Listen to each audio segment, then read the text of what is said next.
So, who starts? You or me? Hello? Okay. Yeah. Very cute. This is one of those power moves where whoever talks first is the one who loses.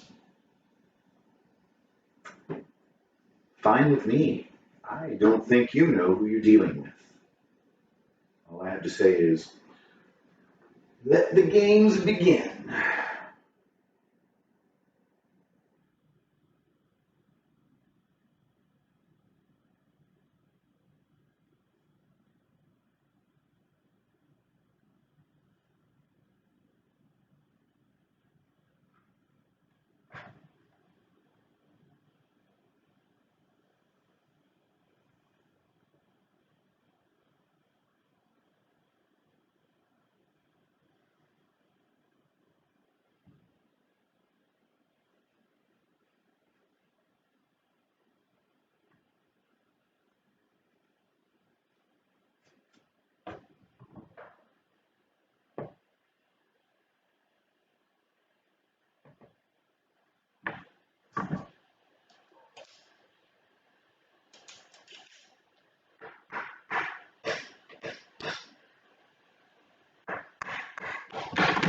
Excuse me for a moment, won't you?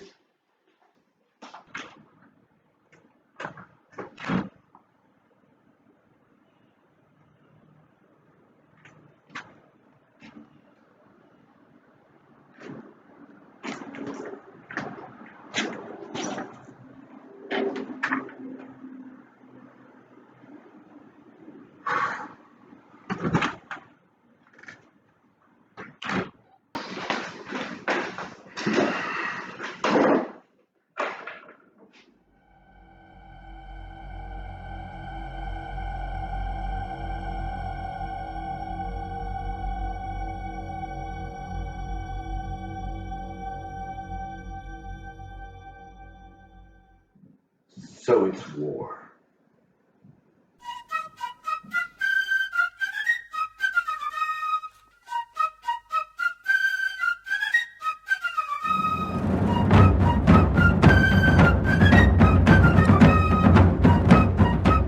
Good morning, guys. Going to keep things relatively short today. Basically, just review the things that you need to know for today's quiz. Now, you're going to see some repetition in yesterday's video because of our MyMathLab problems. So because of the technical issues we had in having to advance that homework forward, some of the things I talked about today, you're going to hear me mention again. Some of the things I talked about yesterday, you're going to hear me mention today. However, both videos will be very useful to help you prepare for the quiz. So a couple of brief notes about the quiz before we begin in general. First of all, the quiz is going to have 10 items, and it will be available from noon to 8 p.m. today. You'll get 2 attempts at this quiz, just like last week, and a time limit of 35 minutes. But I want to make a couple of comments. First, we are moving to a 40-minute live conference schedule this week. So if you have questions about anything and you want to log on to talk to me about it or others in your class, that'll be available today from 10 to 10:40 a.m. Once again, 40 minutes as opposed to 30. If you can't make it, that will be recorded and you can view it before you take the quiz. Number 2, I know that there is going to be a temptation or tendency to have your materials out while you quiz. Now, Friday, you're going to have your first test. We're going to take this very, very seriously then. And I'll give you more details on that later in the week. But you need to practice it now. I want to make that clear. When you are taking a quiz, you can have scratch paper out, you can have your calculator, but you should not have your material out to use as a reference. Now, that said, in between the attempts, if you don't make a score that you like and you want to go back and look, feel free to do so. But once again, observing academic honesty there is very important. So please keep those 2 things in mind. One more note about this week's test. This quiz is essentially going to cover the entirety of what you are going to see on the test. So any material we cover tomorrow and Thursday, while you'll see it later down the road, you don't have to worry about it for Friday's test.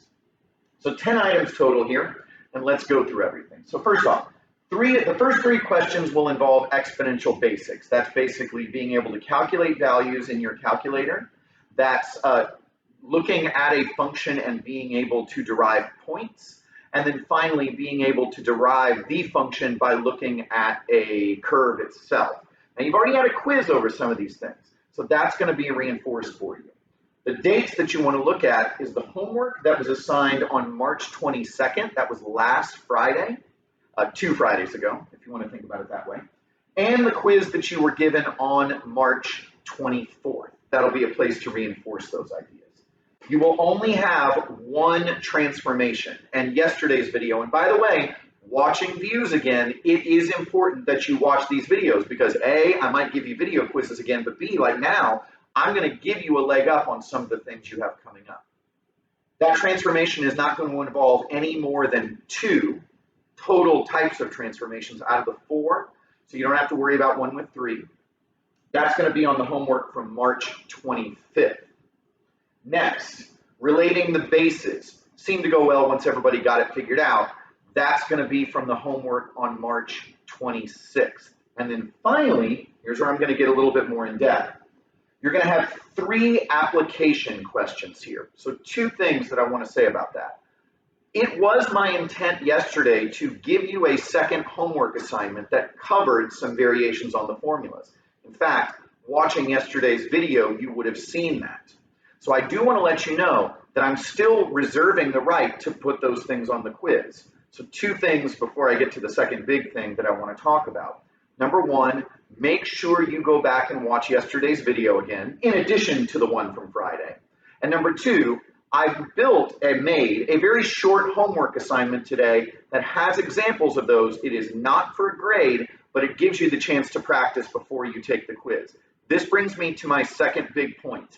I will not accept rounding errors on this quiz. And I talked about this a great deal yesterday. The key word here is understanding that it is not the numbers you're worried about at this point, it's the manipulations. You need to make sure that you understand how the manipulations work and that you can really get into those manipulations and understand them more clearly when you have to change those formulas. If you're punching in the numbers first, you stand a good chance of getting a rounding error if you then have to multiply or divide those numbers in some unconventional way.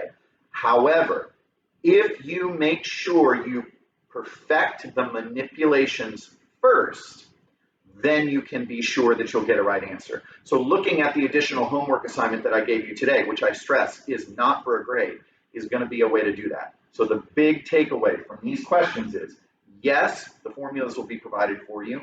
Yes, know how to put them in your calculator. But if a formula requires you to work with it first, the key word is manipulations. So make sure you know how to do those manipulations first, okay? That said, that takes us through pretty much everything. I want to wish you the best of luck. I will see you tomorrow.